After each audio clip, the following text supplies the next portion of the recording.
welcome to the second half of this series. I'd like to start with discussing why the category PD, which consisted of k-linear functors from gamma d to v. I'm suppressing the field. This one and this one and this one have homological algebra that agrees. So the condition, so assume n is at least d. That's needed. And so what I want to, so the thing we want to, we're eventually interested in is X groups in here.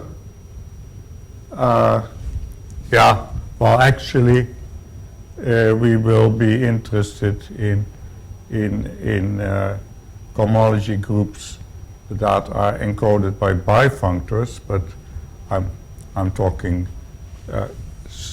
functors of one variable for the time being, because that's the Friedlander-Suslin setting, and it's good enough to get an idea of what's going on for now. So what we want to say is that if f and g are in PD, then we want to say things like this, that xi in PD of f and g corresponds with the xi over GLN of fkn and gkn. There is a proof of that in Friedlander and Suslin, but I like to argue a little bit differently to bring out to illustrate a method which is very important in the work of Touset. And so, first of all, Touset has a paper which is called Ringle duality and so on. And I'm interested in a proposition in the appendix where he explains something that's undoubtedly old. It's the following proposition. It's purely a category theoretical proposition about functor categories. So let's see be k-linear.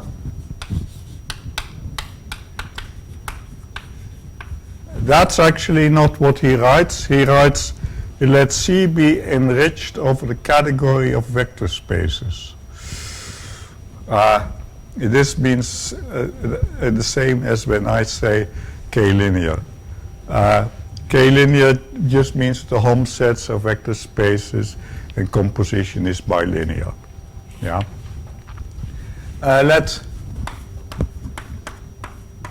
Let's have an object in C so that for all x and y objects of the category, the Hom in C from x to p, this composition. Okay, you have the composition maps but because it's bilinear, you also have a map from the tensor product, that this thing here is surjective.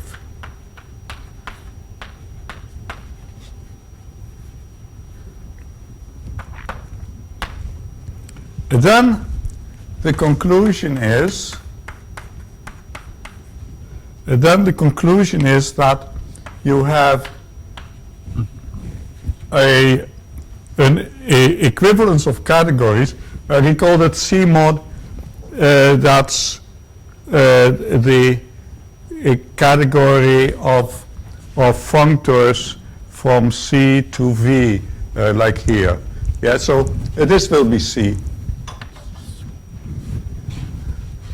And the PD, that would be C mod. The C mod is equivalent to the category of modules for the endomorphism ring of that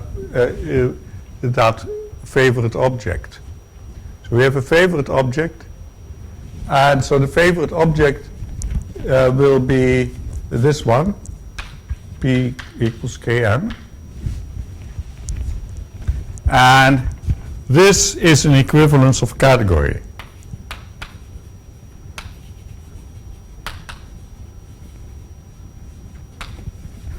Now that's just a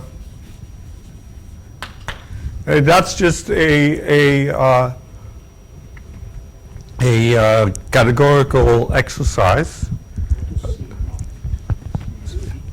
No, C mod is the category of functors from C to V that are K-linear.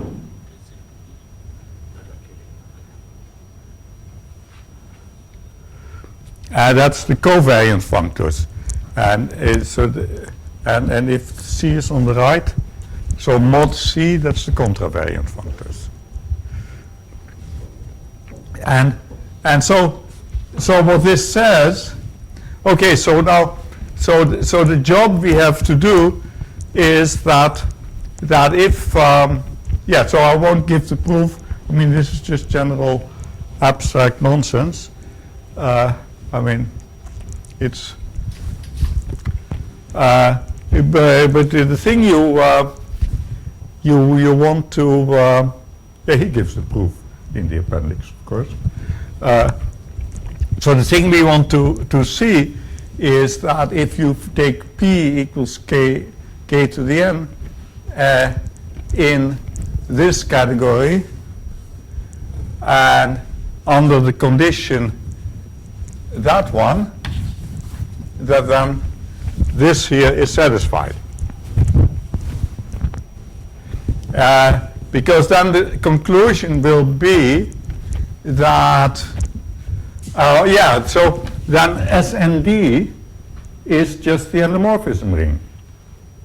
It's so in the example that C equals gamma dV and that P equals k to the n, in that case the endomorphism ring of P, that is just gamma d hom k kn kn. So that's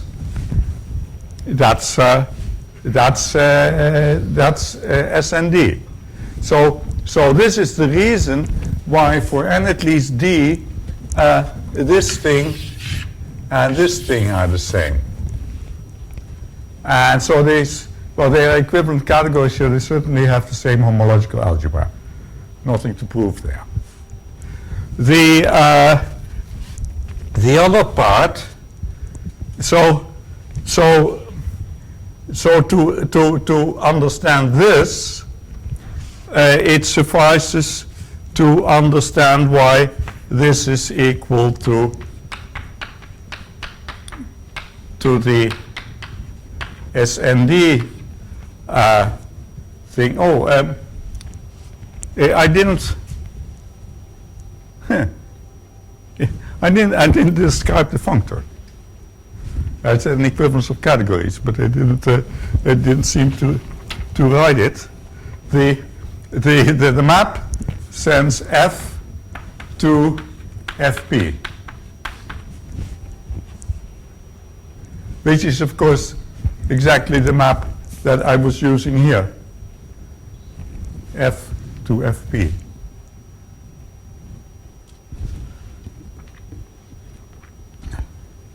Yeah, so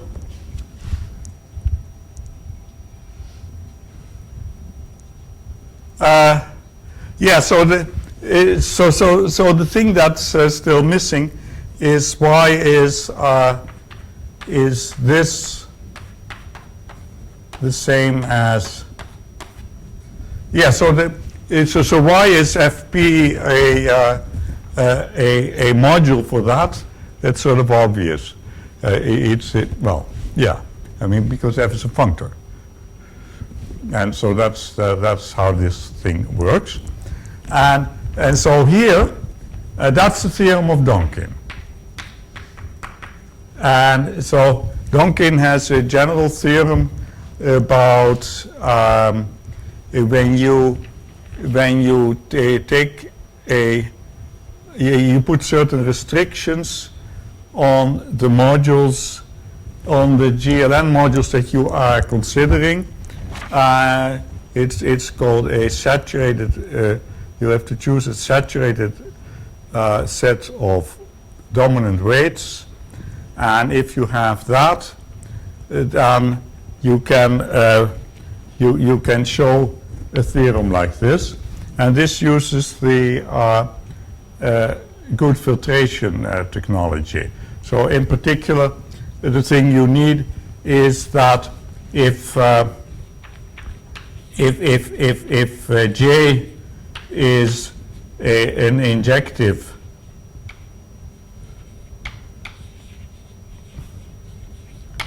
in GLN mod, and you consider the largest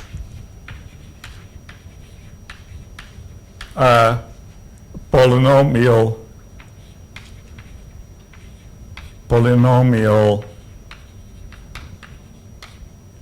submodule of degree D, then the statement is that that has a good filtration. And you know things about the homological algebra of things with good filtration, and that's how you attack that. But there's a whole appendix in Janssen's book that works this out. So what is the statement? If G is The statement is that if you have an injective module, you take the largest submodule that's polynomial of degree D, then that submodule has good filtration. And we know things about cohomology groups of things with good filtration, and so that goes in. But so I'm being very vague because it's a whole appendix. I think it's appendix number 3 in Janssen's book, and the appendix is called something like Schur algebras and truncations, and so this is Duncan's result, and this one here is just because it's an equivalence of categories. But what I would like to do is I would actually like to show that this condition is satisfied for the choice of P that I'm suggesting. Right. And so let's do that.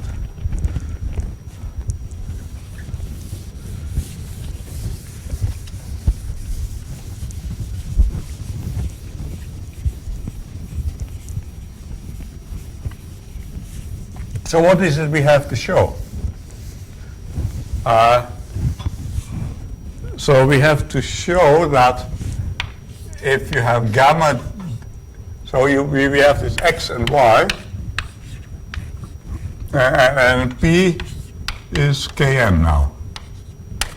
And we have to show that gamma d hom from x to P tensor gamma d hom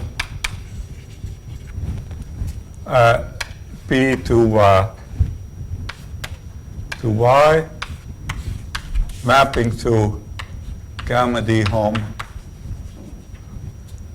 x to y, that's surjective, right? Okay, so now how does that go? Well, you notice that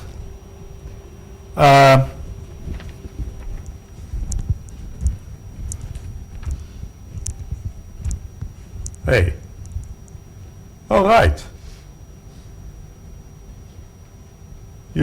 It's it's good that I have notes because I was starting to do the wrong thing. But so we write y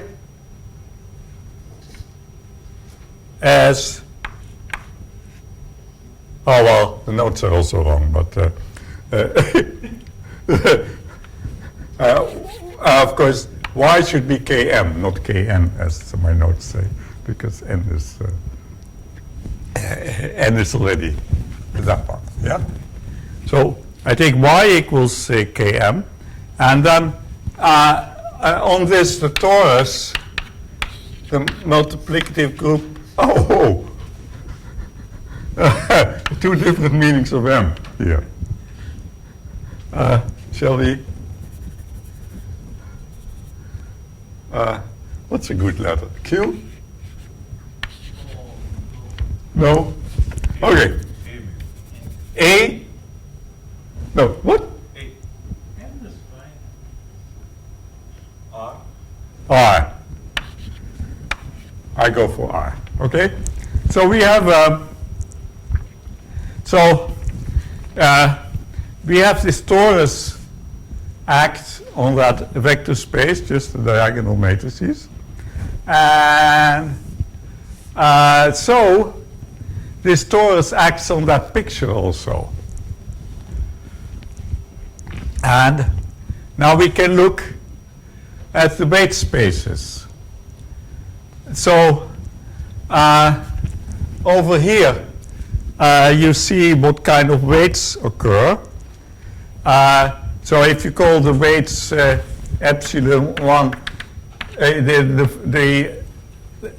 if you write epsilon 1 up to epsilon r for the obvious weights, namely the one, so if you have T1 up to TR, then epsilon I of that is TI, of course. Yeah? Then what are the weights you have here? Well, you're sitting inside the D tensor product, and so the weights you get here are of the form epsilon I1 plus epsilon ID, where there may be repetitions, but there are D, you're sitting inside this.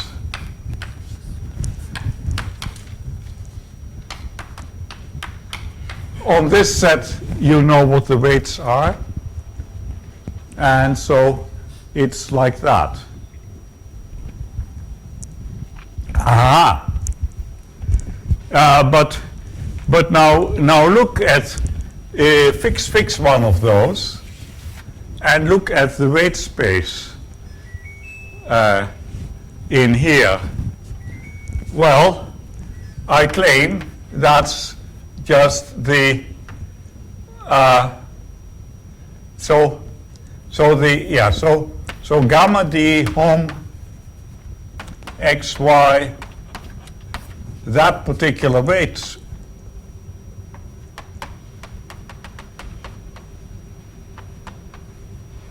actually sits inside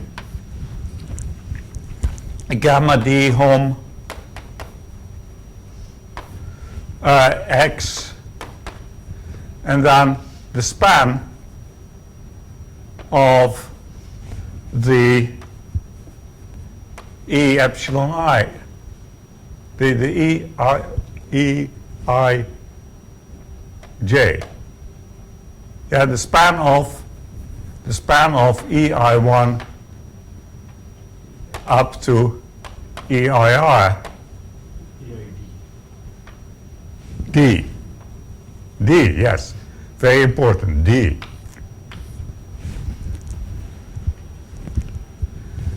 Because as soon as you hit something outside, you pick up another weight.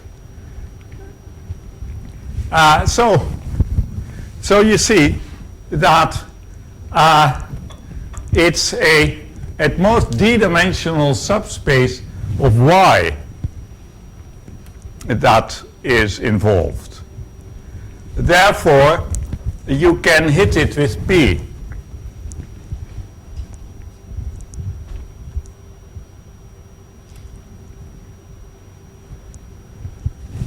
So the claim is that over here you can just hit the, here you choose the map which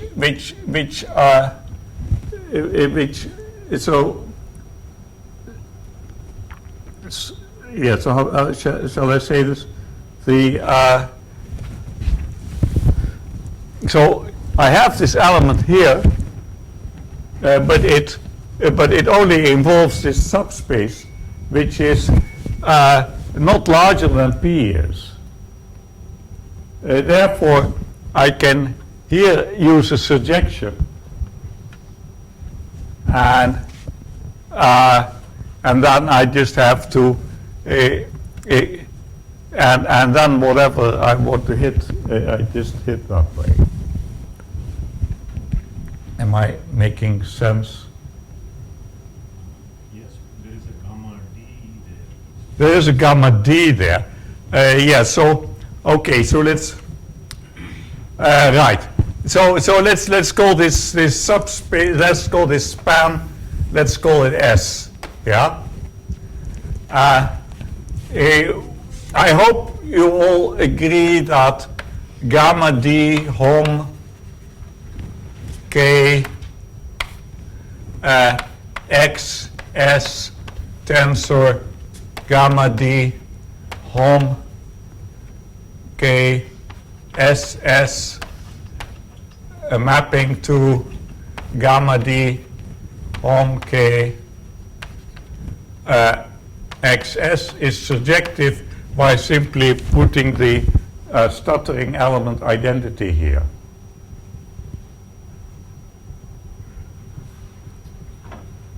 And so that's and now you just have to convince yourself that what you can make in here you can also make in there, and it's just you just don't need the full P if S happens to be smaller. Okay, but so so what is it we should learn from this? We should learn from this that it often pays to have a torus action and look at weight spaces.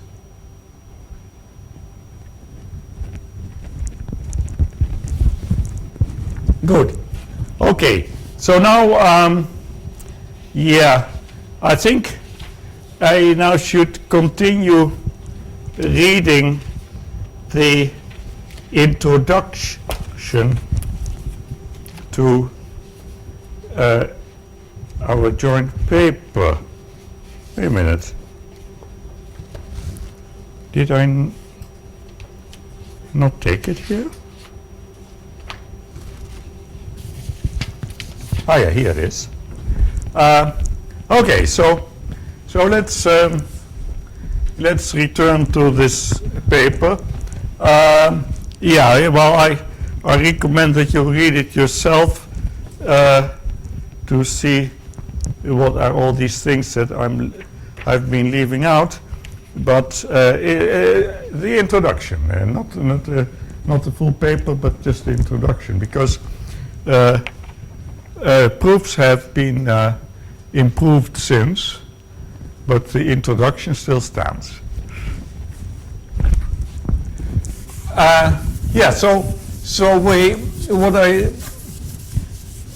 recalled last time is what I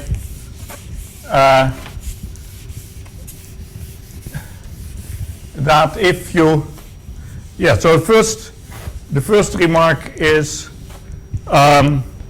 that we always work with GLN, and that's because for some other group G, a group scheme, reductive group scheme which sits inside here, you can instead of if you have an A algebra, then you can induce up from G to GLN, and then you have a GLN problem.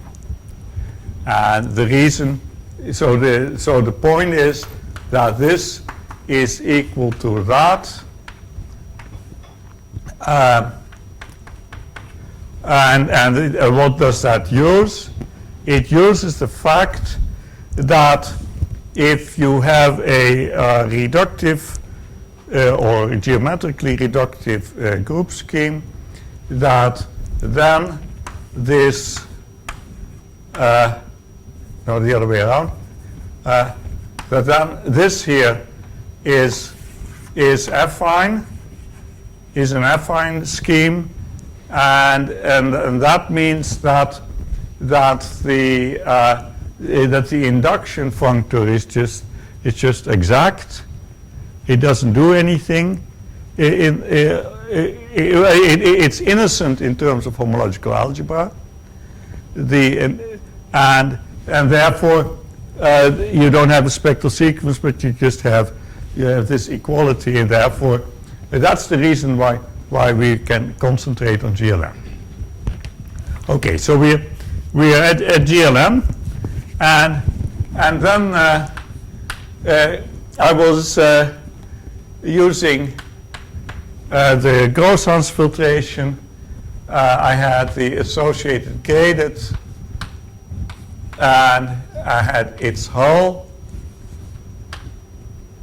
which often is denoted with the NAMBLA to indicate that we are thinking of good filtrations. And then the statement was that for every element in here, there is, for all x in here, there is a power which is in the subalgebra.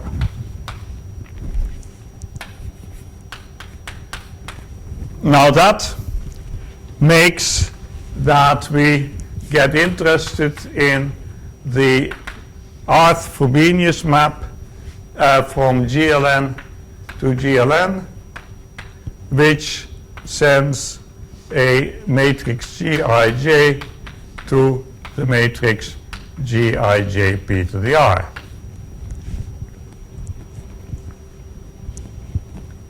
Oh yes. Yeah, so Gross-Hans also proves that these algebras are finitely generated, so I may choose R uniformly for once and for all x. So I may interchange the, originally it is for all x there is an R, but you may also do there is an R, so that's for all x, because it's finitely generated. The proof of this result, well, there is a wrong proof in the Tata lectures on B modules and Frobenius splittings. It's corrected in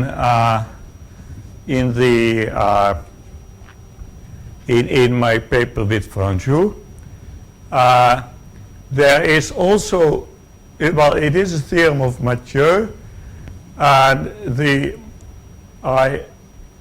apart from Mathieu, I'm not aware of a person who understands that proof. But the principle is like this. Well, you see, you have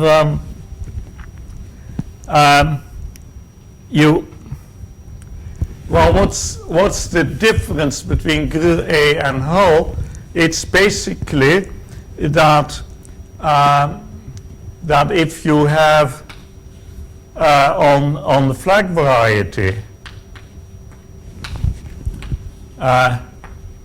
you take what they call the affine cone associated with the line bundle, then what you have to worry about is a subalgebra in here generated by so suppose you have a submodule of the first one, then the symmetric algebra of M embeds in there, and this is the typical situation where you have to prove such a thing. I mean, locally this problem looks like that. And so now the question is, this thing, geometrically, what does it mean? And so this was this affine cone, and if the characteristic were 0, then this would be the same affine cone. But now the thing you notice is that over a field, they both describe G mod P over that field. For a P which which corresponds with the line bundle, the P which stabilizes the highest the highest weight space. So over a field, they are the same. And so now you have to argue that if you have projective varieties like that, which over fields look the same, and one algebra sits inside the other, that it must be purely inseparable. And this is very plausible, because if it's, well, you know, pure inseparability will not. Maybe I should take algebraically closed fields here.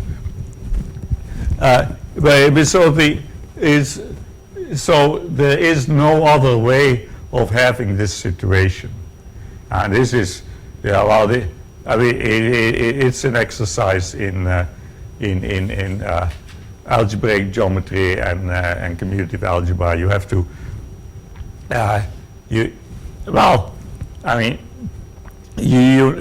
you know that the degree of the map had better, if there is some separables, first you do it at the generic point, and then it's a problem about field extensions, and then you say, well, if there was some separable stuff, that you would get more. If the degree of the map is positive, you should see that over fields, and so on. Yeah, and you argue by induction and on the dimension and so on. Except that Mathieu has a different way of looking at this, yeah. So uh,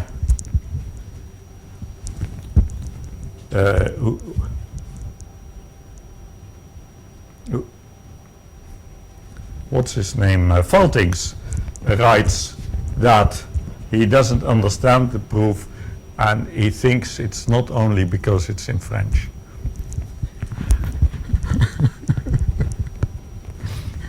But I mean, it's not a difficult problem at all. I mean, once you've made the claim, well, you can give a wrong proof, like was demonstrated in the Tata lectures, but you have to make an effort to get it wrong. No, but now the ingredient in the proof of the theorem. Absolutely. Yeah. No, we need this. Yeah, we need this, but it's an observation of Mathieu that because geometrically these things look the same, it must be purely inseparable, and therefore you have this statement. Grossans himself had only shown that this is a finite module over that one. And he had not noticed the inseparability of the situation.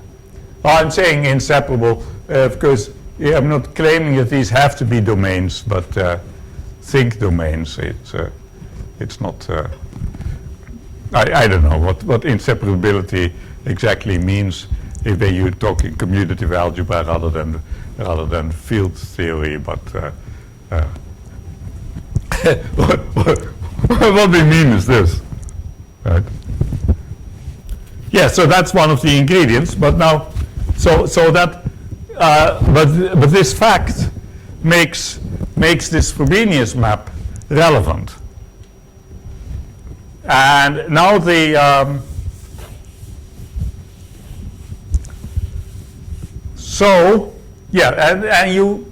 and you consider this Frobenius map as being surjective on group schemes, even though, of course, it's not surjective for every K algebra that you plug in. But if you sheafify in the FPPF topology, it's surjective, and so we think of that as being surjective, so we're going to have a short exact sequence. The kernel, then GLN, then F to the R, then GLN, and 1. And the kernel is if you write G for GLN, then the kernel is usually written as GR, G subscript R, and it's really what you think it is. It's just on every K algebra R, it's really the kernel. And this one has a coordinate ring which is the following.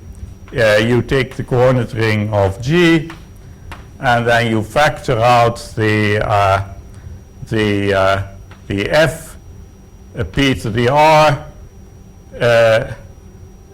for which which are 1 at the identity.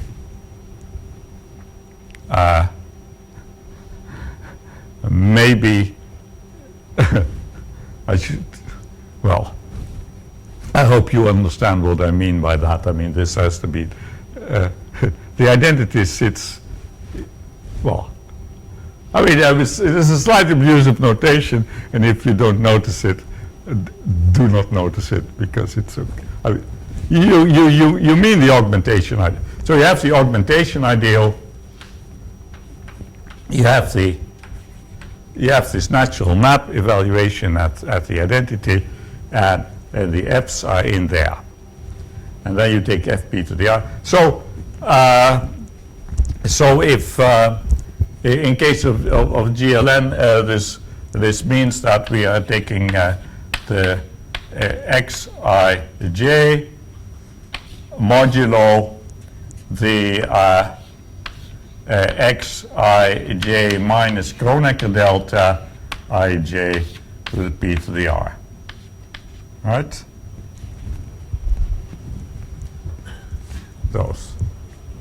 Yes, because on the diagonal you have to subtract 1, and off the diagonal you just take. So that's those are the Frobenius kernels, and now the in general. So there is some notation associated with this stuff, but so this Frobenius kernel is a normal subgroup scheme, and so what you expect to have is a Hochschild-Serre spectral sequence, and indeed you do. This is yeah. So the Hochschild-Serre spectral sequence for a normal subgroup. You know how it goes, I suppose.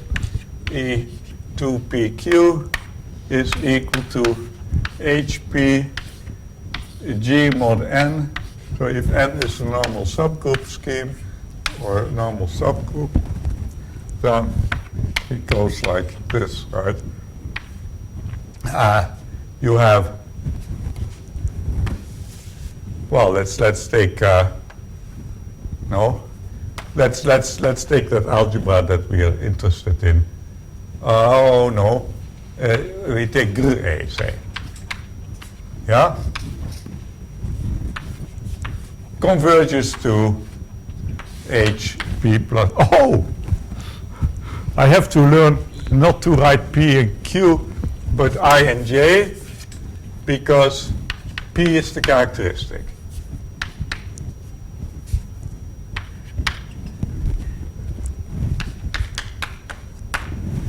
I did that right in the introduction.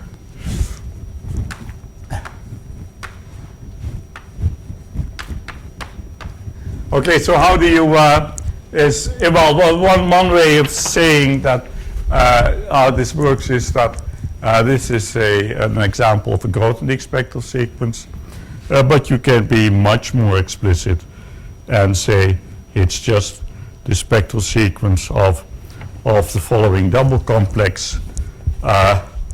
You take C star of G mod n, you tensor it with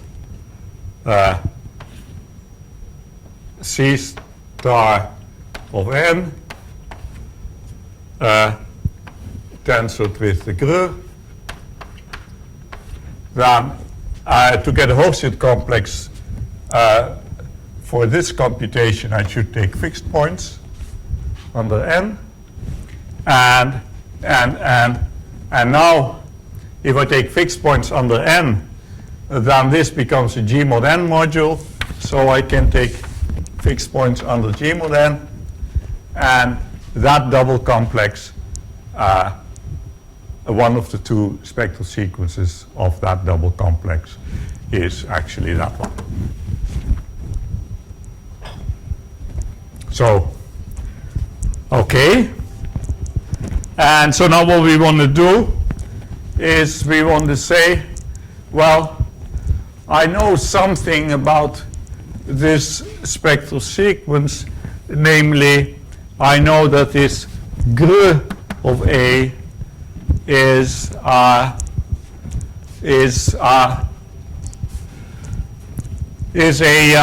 finite module over the subring of this thing consisting of p to the r powers.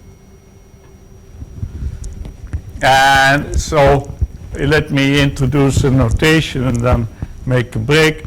If you have, if M is a G module,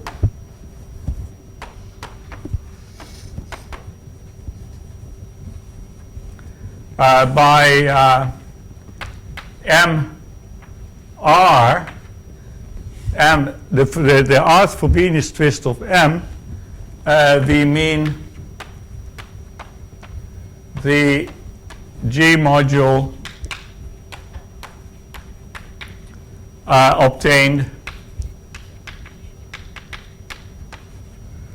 through by precomposition, I suppose. Well, by taking this map, saying that that's here we have M, and then if instead you first do that and then act, then that's MR. You also have something called M minus R in the case that M happened to be, if M is NR, then we write M minus R is N. So so in other words, if the Frobenius kernel acts trivially in something, then you can untwist the action and view it as so if you have a module here and the kernel acts trivially, then you get an action of that one. And so we have Frobenius twist and we have Frobenius untwist. But untwist you can only do when it's twisted. Yeah, and so now the claim is that this statement here, together with the fact that that these are finitely generated algebras, means that this one is a finitely generated whole NAMLA GRE R module.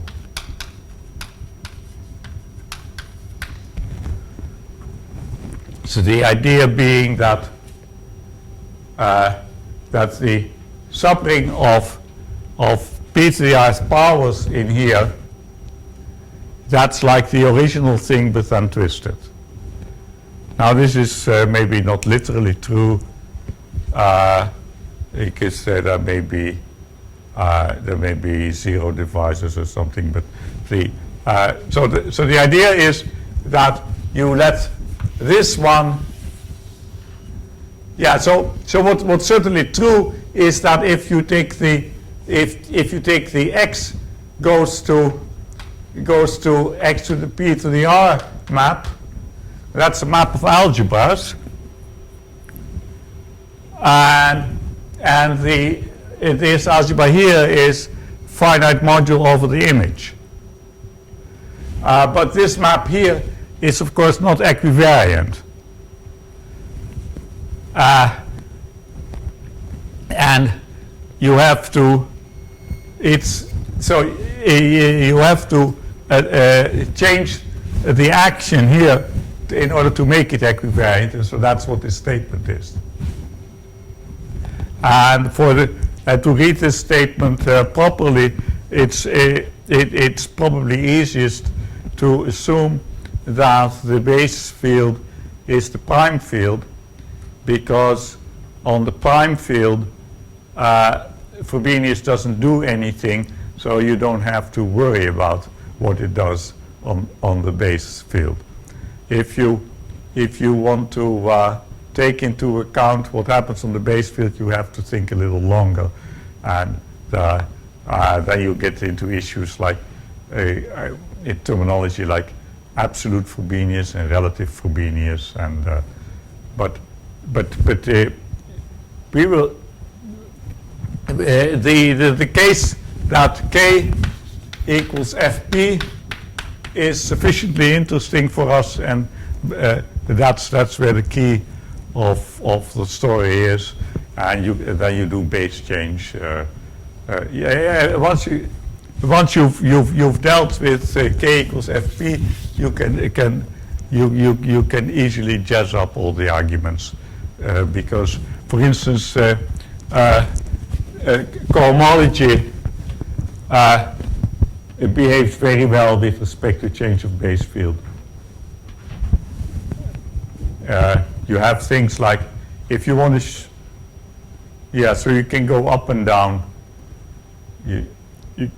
If you want to show that something is finitely generated K algebra, you may extend the field and prove it only after the extension. And what we will need here is certain cohomology classes, and they will be constructed over the prime field, so you always have them, and so on. So yeah, so this is one spectral sequence which is relevant.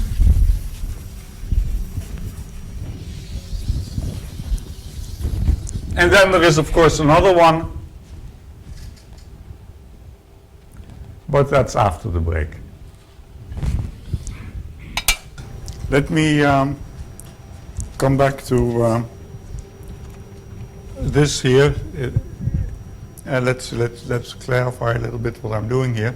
If we call this algebra R,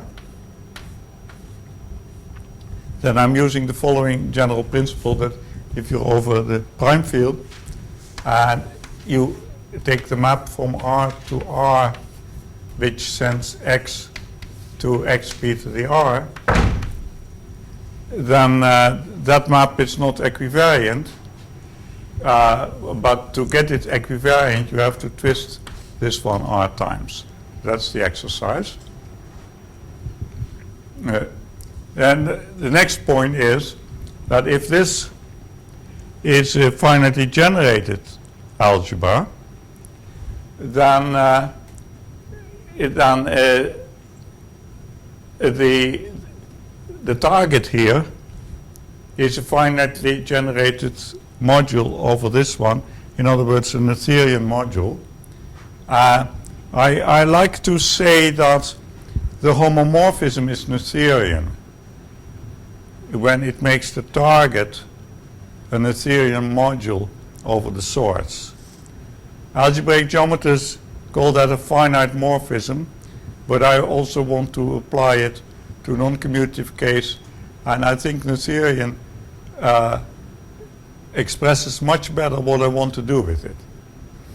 And so this is so this map from R to that subalgebra is a Noetherian map, and now this grid A is sitting between that and that. So that's a Noetherian module.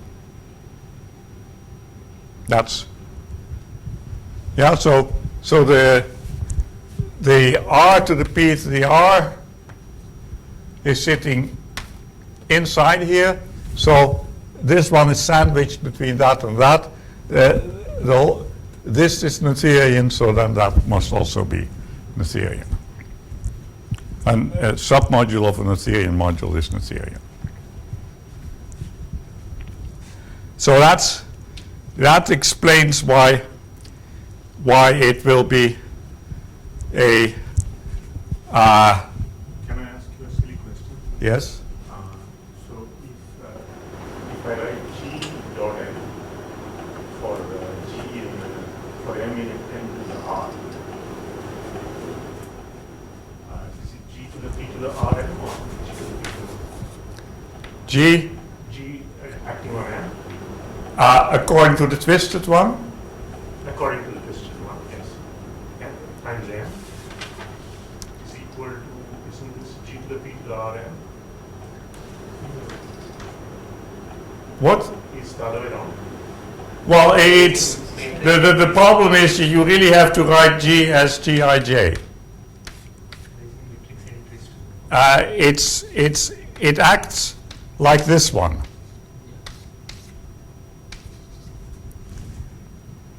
Right? And now, if you're in an algebra and you have x at p to the r, then this is the same as gij acting on x p to the r.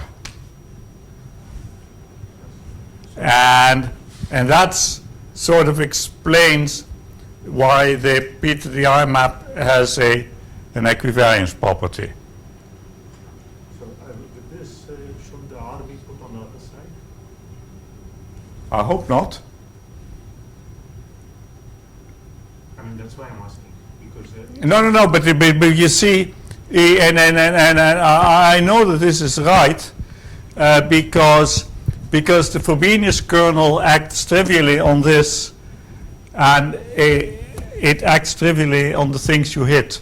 So that looks good. okay. That looks good. And yeah, these things are terribly confusing, but no. And also the referee did not complain about that point. Another proof. Yes. The referee did worry about my my usage of twists in some instance. But so he, at least one of the referees, understood Frobenius twist. Yeah. So now I have this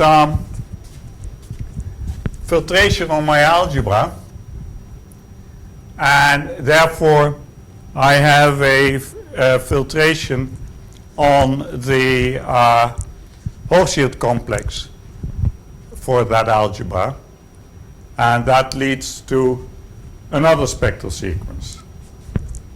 So the other spectral sequence, I always have to look because I always get confused how it goes. In fact, in one of my publications, I got it wrong. But the correct, I mean, this one I really checked several times. This is correct. E1 ij equals hi plus j, g, then gr minus I, j converges to hi plus j, ga. That's what you get when you filter the Hochschild complex. But there is a slight confusion. There is a minus I there. That's because if you, in the standard treatment of the homology of a filtered complex, if it's a cochain complex, the filtration is decreasing, not increasing. So let's just use the notation that at least I is by definition A at most minus I. So you just reverse the filtration, and so now the filtration it really lives at negative integers. This brings me to another point. There is, I think the so this spectral sequence, the second one, the first one is no problem. The first one just lives in what's known as the first quadrant. The second spectral sequence, you can see the i's are negative, and so it's going to live there. And this means that you really have to understand convergence a little better. And my way of understanding convergence a little better is to have a better description of the spectral sequence of a filtered complex. So let's do that. It's now an exercise in today's introduction to homological algebra. So this is just an aside. Oh yeah, maybe I should. Maybe I should do the general outline first. So now what we want to do, well, we want to end up here, and so the way we're going to arrive here is from there, which is up to indexing that one. And so we start here, and here we start with the knowledge that this has good filtration and that there you have a finitely generated module. Then we throw in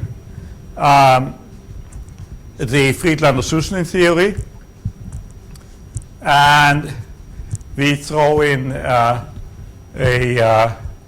result that from my joint work with Srinivas. I will not say a lot about that. That's because the methods are very much algebraic geometry and equivariant K theory, and I think that's I have to get through somehow, so I'll mostly skip that. But so the idea is that here. What is the pi degree of the differential there? It's an E1. E1. Okay. It's an E1, which is the mistake I made in my first paper on the topic. I wrote E2, but it's E1.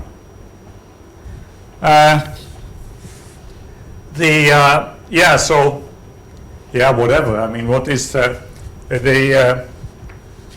think D0 goes like this when you have a D0.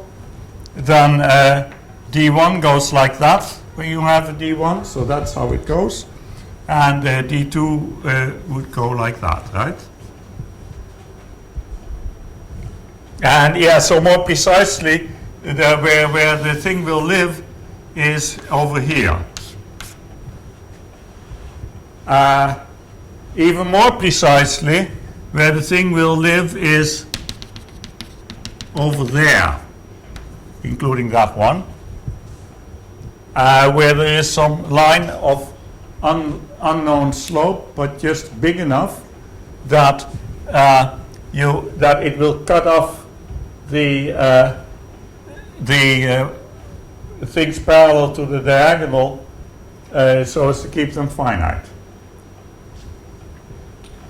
And that's, but that uses that already finite generation results for the E1 here, which you get from that spectral sequence. But so now now this spectral sequence actually has finite width, so it converges finitely for the regions of where it is. I mean, this one will actually live in a region like that, and so therefore it will converge finitely. But so now there's a slogan that Noetherian spectral sequences stop.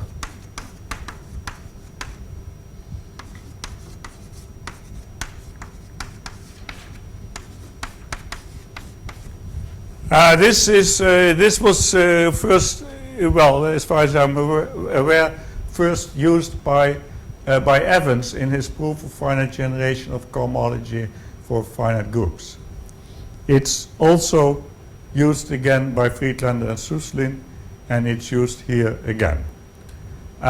So what do we mean by stop? I mean that at some page you have reached E infinity. Why is this important? Well, you know that a limit of finite things may still be infinite. But if there are only finitely many steps in, then it's finite. I mean, that's so what does it mean? Suppose this means the following. Suppose we have an associative ring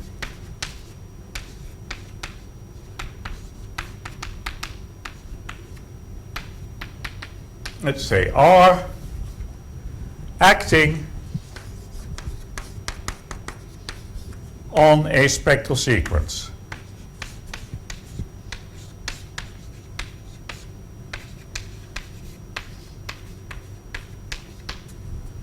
Suppose some page is Noetherian over R as an R module.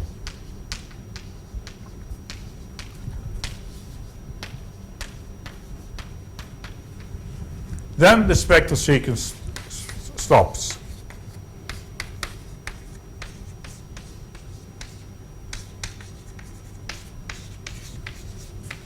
So that's the principle. Now, of course, I have to explain the words a little bit. But, okay, so what does it mean for an associative ring to act on a spectral sequence? It means that every ER is a module for the ring. The individual ERPQs, no, just the full page. The full page is a module. The differentials are linear, and the way you identify the homology with the next page is also R linear.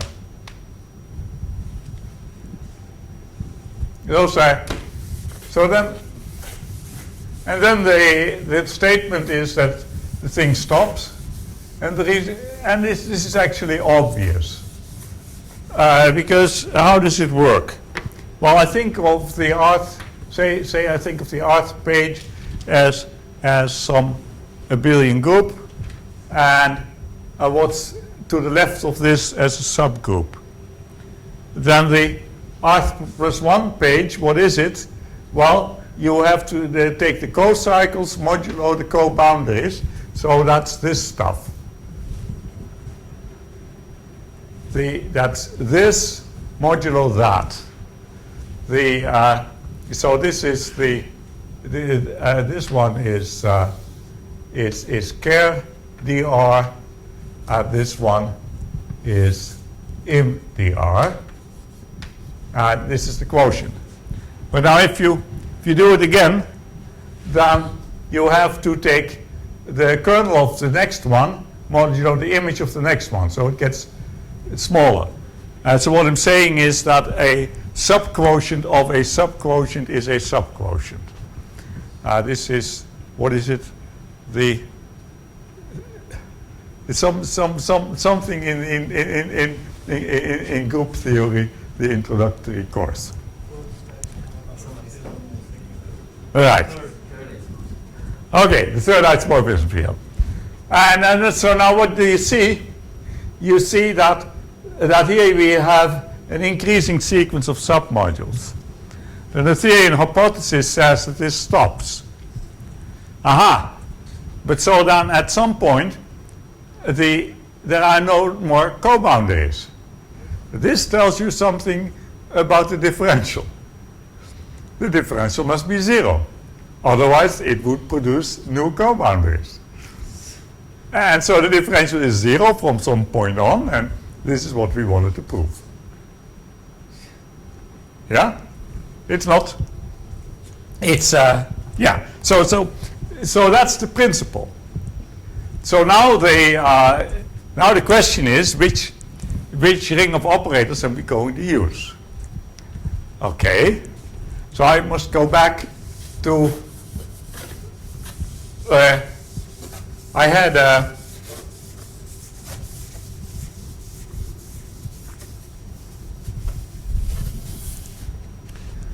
had my ring with its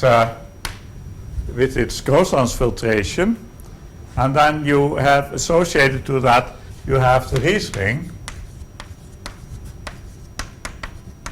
which I write skipped A, which sits inside the polynomial ring in one variable, and it's the sum of the t to the I a at most I. That's a subring.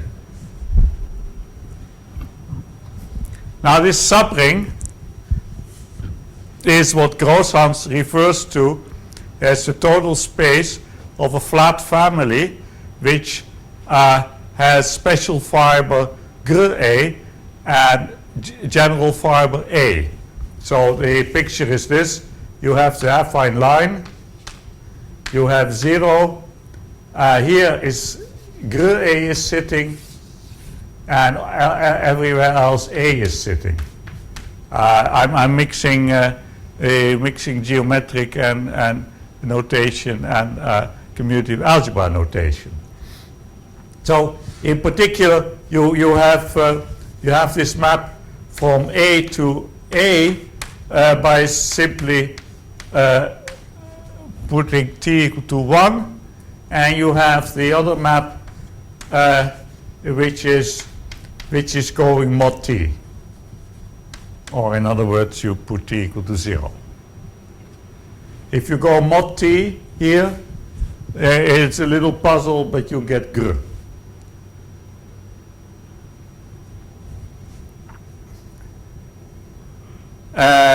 Yeah, and now this one comes naturally with a filtration. It's just staring at you, and that filtration is actually split. I mean, it's not it's a direct sum. It's a direct sum by its very nature. So what that means, if you think about it, is that the cohomology of A seems to be a good candidate for my ring of operators R, because it acts on everything inside.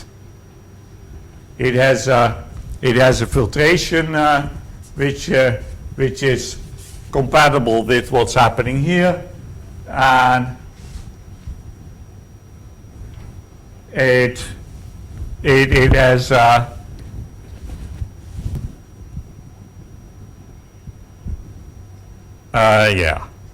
yeah, right. I mean, so you have the two maps. The one map here it makes it act on this spectral sequence, and the other one makes it act on that one, and that works fine. I mean, you have to think a little bit. You have to know how do you get actions on spectral sequences here. So you need to worry about multiplicative properties of spectral sequences, and you look it up, and you see it works. It's but now the question is, how are you going to prove it's Noetherian some page? Okay, so suppose you prove that some page here is Noetherian. Then the spectral sequence will stop, and then you know that an associated gradient of this one is Noetherian, and then you easily show that this is also Noetherian. And so then this one is Noetherian, and then finally that one is Noetherian. Over. Yeah. Okay, so now we have something funny. We have then that it's a Noetherian module over this ring of which you have no idea how big it is. but that's all right. Because you see the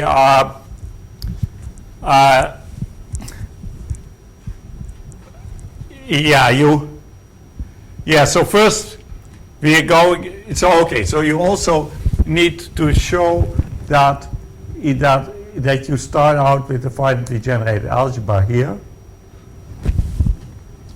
And you have the following principle. If you have if you are in characteristic P, you have a spectral sequence with multiplicative structure on it, and you have a cochain in some page, then its pth power will pass to the next page. So if you have a spectral sequence that stops, then you have sufficient understanding of the E infinity in terms of a finitely generated algebra, if that's what you started with. If you have a finitely generated algebra, then there is not much room between it and its pth powers, and therefore you don't worry about the fact that you have to take pth powers a few times. That will not spoil the finite generation property. So the Noetherian property will serve to make the spectral sequence stop. But once you have the spectral sequences stop, you just go back to the very first page, and if you know that one is finitely generated, then you can move that all the way up through the picture. Okay, so the statement I'm making is that if you have a page which is finitely generated as an algebra, then so is the next page,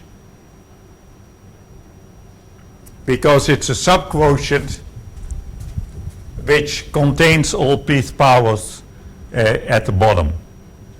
I mean, it's yeah. So the so what am I trying? Yeah, so I think I now want to say something general about spectral sequences of filtered complexes. Just a question. You will give a slow motion, because I did not catch the entire argument here. How you went connecting all four things inside. Well, Both sides of both of those spectral sequences. I don't know how. well, I didn't tell you yet what we know here at the very beginning. But the idea is that if page I is okay, so is page I plus 1, and the reason is that the page I plus 1 sits between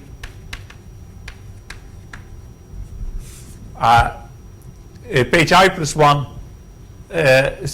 sits between the subring of pth powers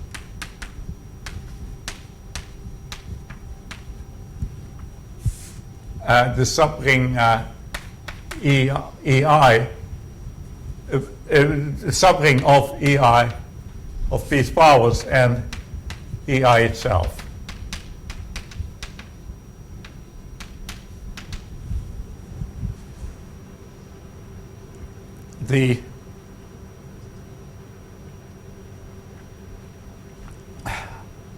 It's not true. But it's No, it's page I plus 1 is a quotient. just a quotient. Is a quotient of something that sits. You know that the piece powers will still be there the next page. I mean, they, yeah, it'll still be there. They might be 0, but at least they're still in the game. So the next page is a module over the piece powers. But because there is, between the piece powers and the full ring, there is only a finite distance, you're okay. And so that's the principle, that's where you definitely use that it's a characteristic P spectral sequence with multiplicative structure. And also, it's not true. I may have to take I was only thinking about the commutative part. I mean, you have even degrees and you have odd degrees. Of course, there's this little detail about the odd degrees, but that's just a little detail. I mean, take not piece powers, but first square. I mean, take squares and then piece powers. And take homogeneous elements, please. Hey, yeah. So that's sort of that. Yeah, let me. I'd like to do this to state something about the spectral sequence of a filtered complex, and it's a cochain complex. And let's have the cochain complex totally arbitrary in that it can live in positive degrees, negative degrees. I don't care. Yeah, so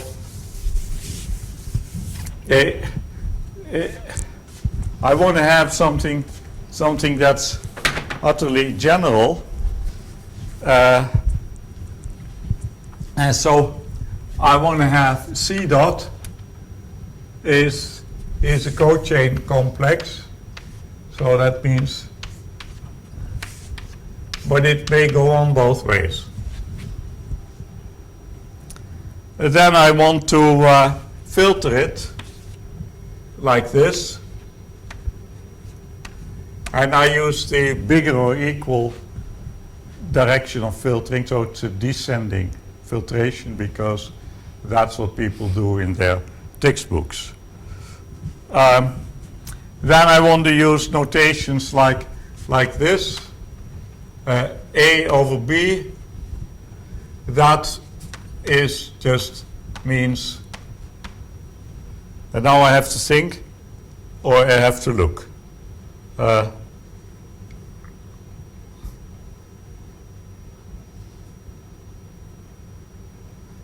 Yeah, well, I mean this much, and so now you better take A larger than B. So that. Smaller. Really? Yes. Thank you. So you're that's what it says here. So this kind of notation, and you know that the homology of C dot is traditionally filtered like this, that this is by definition the image of the homology, the cohomology of this one in the big one. Yeah, that's standard way of doing things. And then usually one talks about conversions and all that. I don't want to do that at all. I want to tell you what ERPQ is.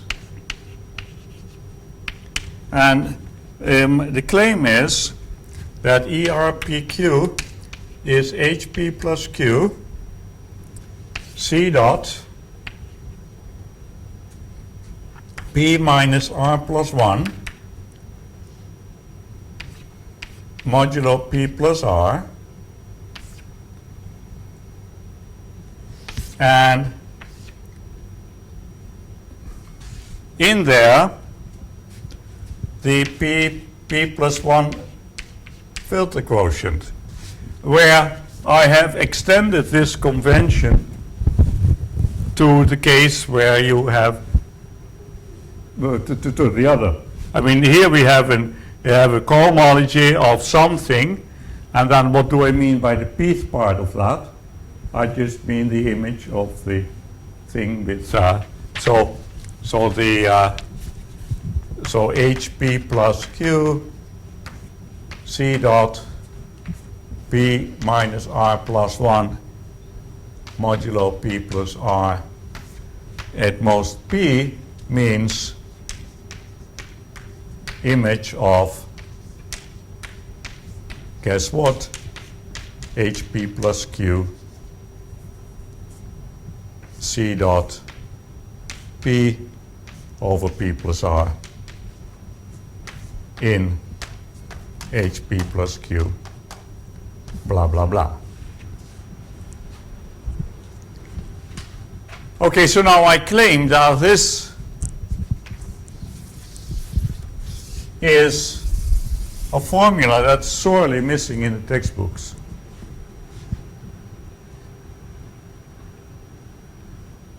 And it's not difficult to prove when you take the formulas that are in the textbook as a starting point.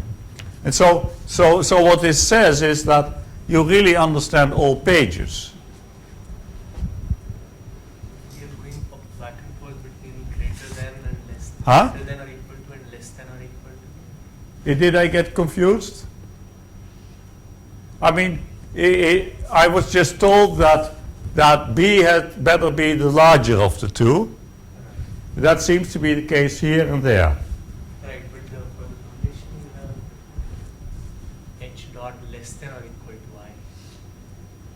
If it Whoops. takes us around. Did I do that? I'm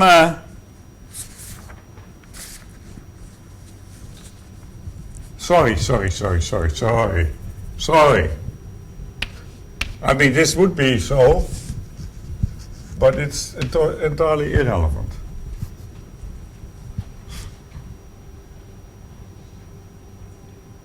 And likewise over there also, right? Less than or They're all, they're all. yeah, they're all like that. Sorry. Of course, it would still be correct, I suppose, with the convention that less or equal blah blah means greater or equal minus blah blah. But I agree that no, I should.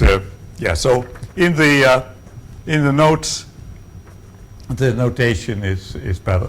But so the way you prove this is simply noticing that this is the formula you find for R equals infinity in the textbooks, basically. And then you use the functoriality of the spectral sequence of a filtered complex to see that this is actually, this should actually always and everywhere be true. And so you just reduce it to the case where this happens to be the E infinity of something. But the thing about it is that in a case like, say, the Hochschild complex, you actually understand what it all means. And therefore, you don't need some some general abstract theorem about convergence of spectral sequences. The conditions that we have here are rather special, and but you don't want to use a general theorem to see convergence. You just want to see convergence by thinking what happens if R grows. And you can just see what happens what R grows, because you know that actually you're talking about the Hochschild complex, and you know that Hochschild cohomology commutes with direct limits, and you know that the gross transfiltration is concentrated on one side. I mean, it starts with the invariance, and then it grows from there. Except that here it's turned around. I mean, the indexing is now such that over here you have the invariance, then you have something slightly bigger, then you have something slightly bigger, and so on. So over here the height is, so if this is -2, then this is where the height is at +2 for the weights for the dominant weights of composition factors. And so, but so this is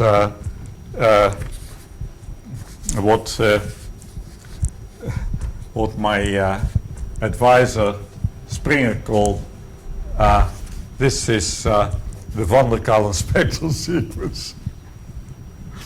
But it's of course, I mean, I think this is, well, there are of course formulas in the literature for the ERPQ, but they're not conceptual. This really tells what the spectral sequence is trying to do. It's trying to take this subquotient of C wider and wider, and then take cohomology, and then take the appropriate graded piece of the filtration. Can you repeat that again? They're taking parts that are wider and wider. Yeah, because the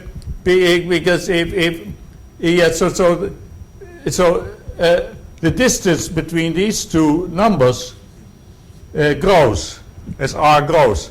So you're taking a subquotient which is getting closer and closer to the full to the full complex, and you have to do that in a certain way, which depends on where you are exactly, and the formula tells you how exactly you have to make it wider and wider. But so this, yeah, so let's not forget that E infinity PQ, everyone tells you that is this.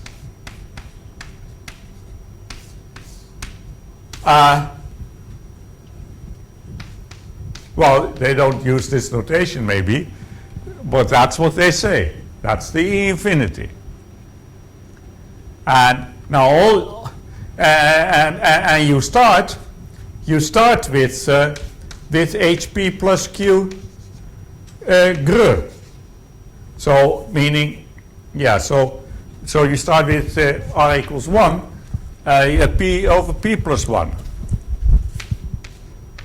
So somehow what the spectral sequence does, it takes this symbol outside.